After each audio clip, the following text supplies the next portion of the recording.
Libation is an intermediary process that we use to stay in connection with our ancestors, the spirit of our ancestors.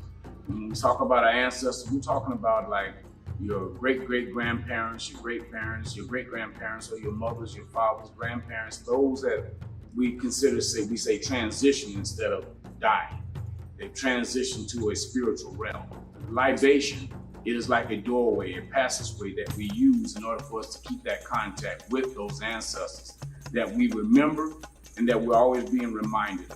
The altar is a representation of where you go to talk to your ancestors.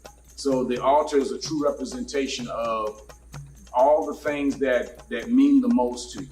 So all those ancestors that have transitioned, you can place pictures on there, or you can place objects that remind you of them. You can put food on the altar that represents what your ancestors like to eat.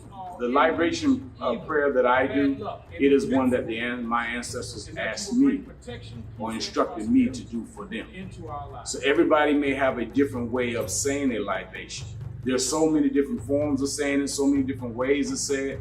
There is no correct way or the so-called right way to honor your ancestors. When you're talking about spirit, when you're talking about manifestations and enhancements and increase, all those things come from spirit. That's something that's innate. That's something that's inside you. And the ancestors, our angels, are the only ones that can provide that for us. So we have a class here at the House of Hathor that we teach people about what libation is, how it is honored, how we do a ceremony. And then we ask them to do specific things themselves that will honor their ancestors, and in the hopes that their ancestors will start talking to them about what they want them to do to honor them. Because once you become more in tune to your spirit, the more spirit will be in tune to you.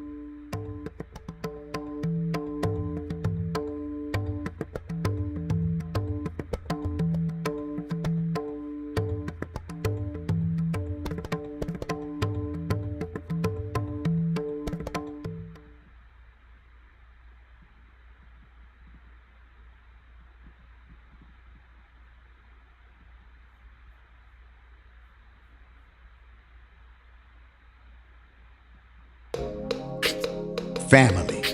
If you're in or near Columbia, South Carolina, you've got to visit the House of Hathor, located at 6319 North Main Street. Open Tuesday through Saturday, it's your one-stop shop for African clothing, African masks, natural soaps, incense, candles, jewelry, and more. Plus, they've got a beautiful event space. Owned and operated by Baba Rutaski and Mama Neterma Canute. When you support the House of Hathor, you support the culture. When you support the House of Hathor, you support the movement. When you support the House of Hathor, you support the people.